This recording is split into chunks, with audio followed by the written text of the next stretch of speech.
Hello everyone, welcome again. Last lecture में हमने ecological introduction और कुछ इम्पॉर्टेंट इकोलॉजिकल कंसेप्ट्स कंप्लीट कर लिए थे। आज हम देखेंगे स्ट्रक्चर ऑफ इकोसिस्टम, जिसमें हम बायोटिक कंपोनेंट्स और एबायोटिक कंपोनेंट्स को समझेंगे। इससे पहले हम कंपोनेंट्स ऑफ इकोसिस्टम को स्टार्ट करें, हम थोड़ा सा देखेंगे कि इकोसिस्टम था क्या।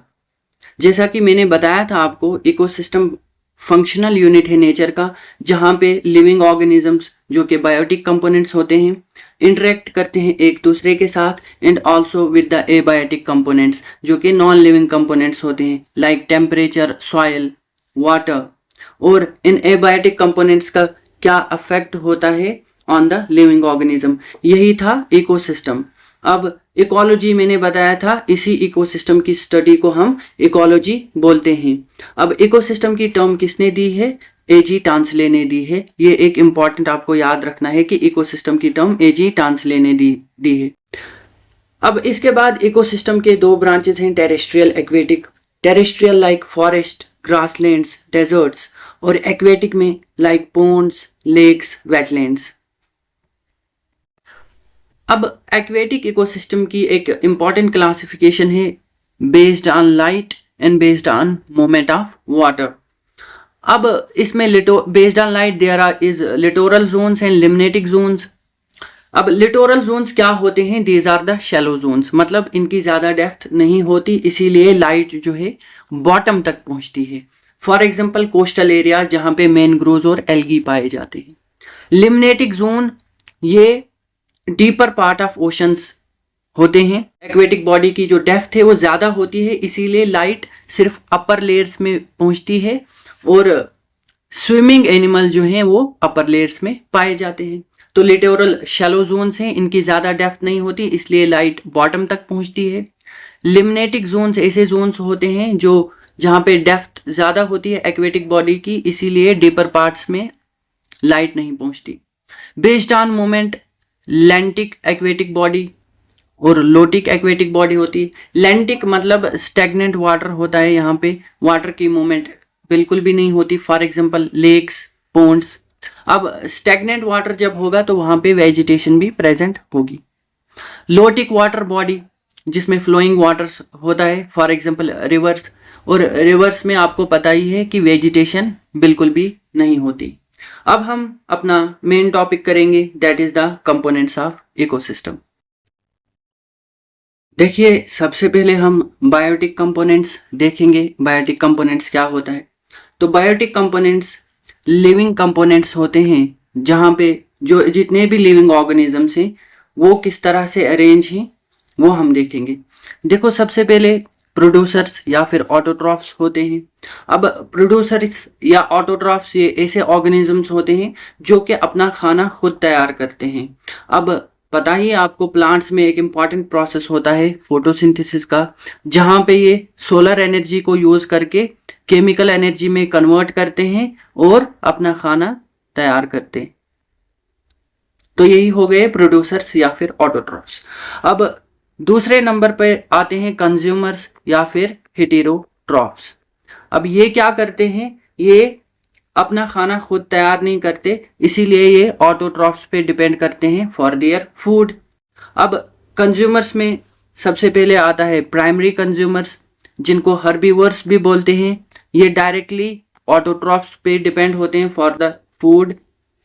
फिर सेकेंडरी कंज्यूमर्स जो प्राइमरी कंज्यूमर्स को खाते हैं, और टर्शरी कंज्यूमर्स, इनको टॉप कार्निवोर्स भी बोलते हैं, ये सेकेंडरी कंज्यूमर्स पे डिपेंड होते हैं। अब प्राइमरी कंज्यूमर्स की example rabbit, deer, cow. Secondary consumers की example wolves, snakes. Tertiary consumers की example men, lion, eagles. These are the top consumers और टॉप कार्निवर्स। अब यहाँ पे आपको दो वर्ड्स दिख रहे होंगे, कार्निवर्स और ओमनिवर्स। ये आपको खुद पता करना है कि इन दोनों में क्या फर्क होता है। यहाँ मैं बता ही देता हूँ, कार्निवर्स ये सिर्फ मीट खाते हैं, और ओमनिवर्स ये वेजिटेरियन भी होते हैं और नॉन वेजिटेरियन भी खाते हैं। तो इस तरह से हमारे बायोटिक कंपोनेंट्स खत्म हो गए।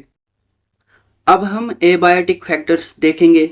Abiotic non living physical and chemical factors होते हैं जो कि अफेक्ट करते हैं एक ऑर्गेनिज्म कैसे सरवाइव करेगा, कैसे बिहेव करेगा और कैसे अडाप्ट करेगा।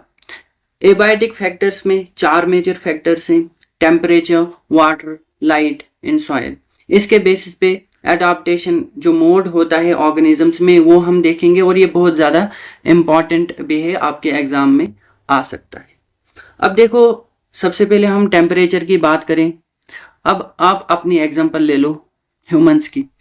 जब आज गर्मी का सीजन है तो क्या करेंगे हम? एसी लगाएंगे, एसी का यूज करेंगे, फैंस ऑन होते हैं, हमारे कपड़े जो है वो ज़्यादा मोटे नहीं होते। और इसी तरह से अगर ऑर्गेनिज्म अपनी खुद की बात करें, जो एडाप्टेशन है, देखो जब हम बहुत ज़्यादा गर्मी में होते हैं तो पसीना आता है, ये एक एडाप्टेशन है जो कि इनबिल्ट होती है ह्यूमंस में। इसी तरह से सर्दियों में आप गर्म कपड़े पहनते हैं, है ना, आप हीटर्स का यूज़ करते हैं, गर्म पानी का यूज़ करते हैं, ये होती है एडाप्टेशन। अब जेनेटिक एडाप्टेशन की बात करें तो जब भी आपको सर्दी लगती है तो आप कपकपाते हैं, शिवरिंग होती है, वो भी एक एडाप्टेशन ही है, ह्यूमंस में इनबिल्ट होता है कि वो उससे हीट प्रोड्यूस होती है। अब देखो, टेम्परेचर के बेसिस पे जो टॉलरेंस है, टॉलरेंस के बेसिस पे 2 तरह के ऑर्गेनिजम्स हैं, यूरीथर्मल और स्टीनोथर्मल। यूरीथर्मल का मतलब होता है कि ये वाइड टेम्परेचर रेंज को अडॉप्ट कर सकते हैं, और स्टीनोथर्मल मतलब नैरो रेंज ये बर्दाश्त कर सकते हैं।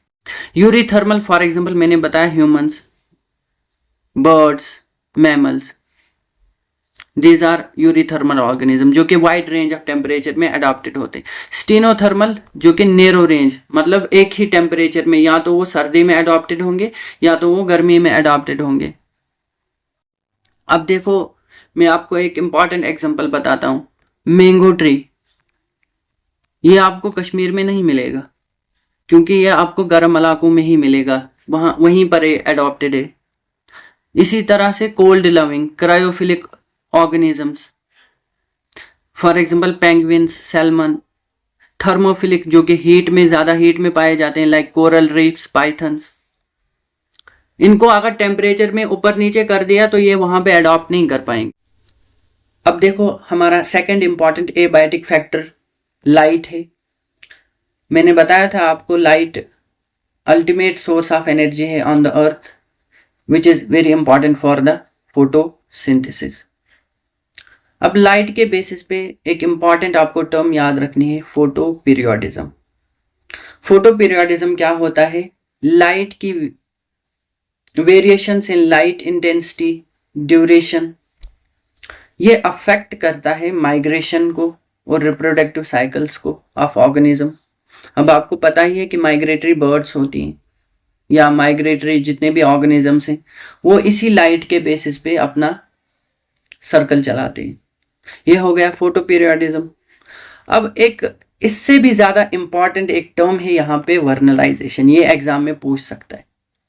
वर्नलाइजेशन क्या होता है? ये एक ऐसा प्रोसेस है प्लांट्स में जहाँ पे जब भी लो टेम्परेचर होगा तो उस लो टेम्परेचर के रेस्पॉन्स में यहाँ पे फ्लावरिंग ये इंक्रीज हो जाती है इनकी, यही होता है vernalization.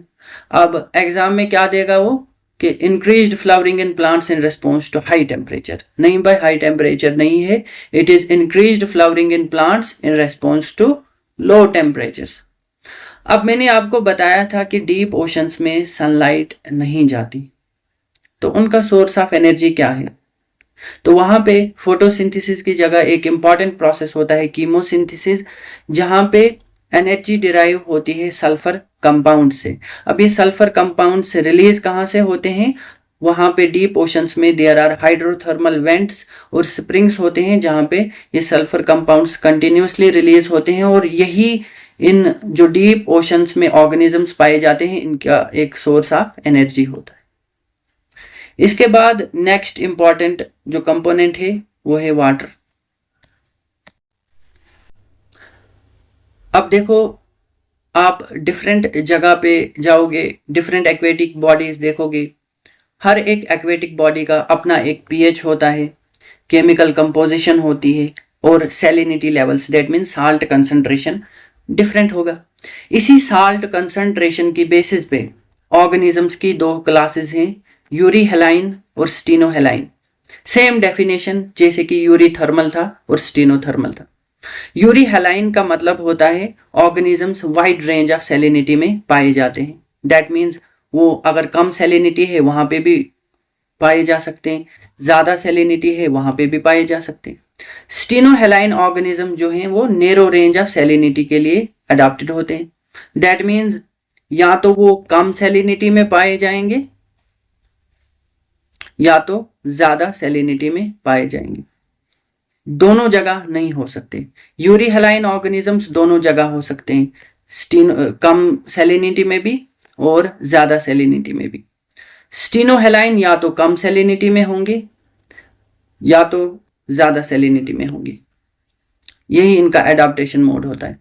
यूरीहेलाइन wide range of salinity, stenohaline narrow range of salinity. Eurythermal wide range of temperature, stenothermal narrow range of temperature. ये आपको याद रखना है, ये एग्जाम में आ सकता है। इसके बाद हम सॉइल का देखते हैं, सॉइल का किस तरह से ये अफेक्ट करता है। सॉइल का अपना एक पीएच होता है, अपना एक कंपोजिशन इसकी होती है। डिफरेंट सॉइल टाइप्स में डिफरेंट कंपोजिशन होती है, डिफरेंट मिनरल्स होते हैं। उसी मिनरल्स के बेसिस पे डिफरेंट वेजिटेशन तैयार होती है और उसी वेजिटेशन के बेसिस पे आपको डिफरेंट तरह के ऑर्गेनिजम्स मिलेंगे। ये है सॉइल, इसमें ज़्यादा करने की ज़रूरत नहीं। अब देखो, over the period of time organisms evolve होते हैं और बेटर अडॉप्ट होते हैं टू द एनवायरनमेंट। इसी का एक इम्पॉर्टेंट एग्जांपल है होम्योस्टेसिस। होम्योस्टेसिस में क्या होता है कि एक organism constant internal environment maintain करता है। बाहर से आप कम टेम्परेचर कर दो, ज़्यादा कर दो, अंदर वो सेम ही रहेगा। अब जो भी ऑर्गेनिजम्स अपना होम्योस्टेसिस मेंटेन कर पाएं, that means constant internal environment maintain कर पाएं, ऐसे ऑर्गेनिजम्स को बोलते हैं रेगुलेटर्स। अब इसकी एग्जांपल ह्यूमंस, जिनमें नॉर्मल जो है 37 डिग्री सेल्सियस टेम्परेचर मेंटेन रहता है, इंटरनल मेंटेन। अब देखो, मैंने बताया था आपको कि हाई टेम्परेचर में आपकी स्वेटिंग होती है, कूलिंग इफेक्ट देता है ये, और लो टेम्परेचर में शिवरिंग, जिससे हीट प्रोड्यूस होती है। ये होता है होम्योस्टेसिस। अब दूसरा एक इंपॉर्टेंट रेस्पॉन्स है, एडाप्टेशन है, माइग्रेशन। अब माइग्रेशन का मकसद ये है कि आप स्ट्रेसफुल हैबिटेट्स, जहाँ पे अनफेवरेबल कंडीशंस हैं, उसको आप एस्केप कर पाएं। अब आपको पता ही होगा कि कश्मीर और नॉर्थ इंडिया में विंटर्स में साइबेरिया से बर्ड आती हैं। साइबेरिया में एक्सट्रीम विंटर्स जब होते हैं तो कश्मीर में जब फेवरेबल क्लाइमेट होगा तो वो आते हैं यहाँ पे। तो माइग्रेशन भी एक इम्पॉर्टेंट एडाप्टेशन है इन द ऑर्गेनिजम्स। इसके बाद दूसरा होता है, एक और एडाप्टेशन है, रेस्पॉन्स है by the organism, that is suspending the metabolical activities for the temporary period of time. अब इसमें दो तरह की स्ट्रेटजी है, हाइबरनेशन और एस्टिवेशन। हाइबरनेशन आपने पढ़ा होगा पहले भी, विंटर स्लीप, जहां पे एक लंबे समय के लिए ऑर्गेनिज्म सो जाता है। For example bears, crocodiles, frogs, snakes. इसी का उल्टा है एस्टिवेशन, जहां पे समर स्लीप होता है ये, और ये फिशेस और स्नेल्स में पाया जाता है to escape heat and desiccation, ताकि उनका जो है वाटर लॉस कम हो और वो जो हीट होती है, टेम्परेचर, एक्सेस टेम्परेचर बढ़ता है तो उससे वो बच सकें। हाइबरनेशन इज विंटर स्लीप और aestivation is the summer sleep. इसके बाद एक और इंपॉर्टेंट एडाप्टेशन है structural adaptations in the plants. structural adaptations in the plants. For example, desert plants like Opuntia, इनमें क्या होता है कि इनको अब ये वाटर लॉस को किस तरह से, देखो डेजर्ट्स में तो वाटर बहुत कम होता है, अब ये किस तरह से वाटर लॉस को प्रिवेंट करते हैं। सबसे पहले इनमें संकन स्टोमेटा होते हैं, वो डीप होते हैं, जिसकी वजह से वाटर लॉस कम होगा। दूसरा, इनमें जो स्टोमेटा होता है वो नाइट में ओपन होता है, during day it remains close. Spines इनमें होते हैं, लीव्स नहीं होते। अब ये इसलिए होता है कि ट्रांसपायरेशन, जो वाटर लॉस होता है थ्रू लीव्स, वो कम हो सके। ये है structural adaptations in the plants. अब एक इंपॉर्टेंट रूल है बर्जमैन्स रूल, ये आपको याद रखना है कि मैमल्स जो होते हैं पोलर रीजन्स में वो लार्जर इन साइज होते हैं, लाइक पोलर बियर, देखा होगा आपने कितना बड़ा होता है वो। अब इसका एक इंपॉर्टेंट फंक्शन यही है कि जो ratio of surface area to volume है वो कम हो सके, और इस तरह से जो हीट लॉस है वो भी कम होता है। आपको इतना याद रखना है, बर्जमैन रूल ये कहता है कि जो मैमल्स होते हैं पोलर रीजन्स में they are larger in size, और ये इसलिए होता है कि जो रेशो होता है सरफेस एरिया टू वॉल्यूम वो कम हो सके, और इस तरह से ये अपनी हीट लॉस को प्रिवेंट कर सके। अब एक और एडाप्टेशन है वो हम देखेंगे। For example life history variations, ये तो एडाप्टेशन नहीं है, ये मैंने एनसीईआरटी पे एग्जाम्पल देखी है। अब ये आ सकता है JKAS में भी पिछली बार आया था, सिमेल्पेरस ऑर्गेनिजम्स क्या होते हैं। ये टर्म वहां पे नहीं दी है, लेकिन ये ऐसे ही ऑर्गेनिजम्स के लिए यूज होती है। अब सिमेल्पेरस ऑर्गेनिजम्स क्या होते हैं, ये ऐसे ऑर्गेनिजम्स होते हैं जो कि ओनली वंस, सिर्फ एक दफा अपनी लाइफ टाइम में रिप्रोड्यूस करते हैं, और ऐसी रिप्रोडक्शन को बिग बैंग रिप्रोडक्शन भी बोला जाता है। अब इसमें ये एग्जांपल्स याद रखना, for example bamboo, salmon fish, banana, octopus and squid, ये आपको एग्जांपल्स याद रखनी है। सिमेल्पेरस ऑर्गेनिजम्स ऐसे ऑर्गेनिजम्स जो सिर्फ एक दफा अपनी लाइफ टाइम में रिप्रोड्यूस करते हैं। अब देखो आज का topic component of ecosystem, abiotic and biotic, ये हमने कंप्लीट कर लिया है। फिर एडाप्टेशंस वो भी हमने पढ़ा। कल हम देखेंगे फंक्शंस ऑफ इकोसिस्टम, जिसमें हम देखेंगे प्रोडक्टिविटी क्या होती है, हम देखेंगे energy flow, decomposition, food chain, food web का कॉन्सेप्ट हम पढ़ेंगे, हम ट्रॉफिक लेवल देखेंगे, न्यूट्रिएंट साइकिलिंग देखेंगे, एंड हम इकोलॉजिकल पायरामिड्स देखेंगे, pyramid of number, biomass and pyramid of energy, ये क्या होता है। Thank you for watching.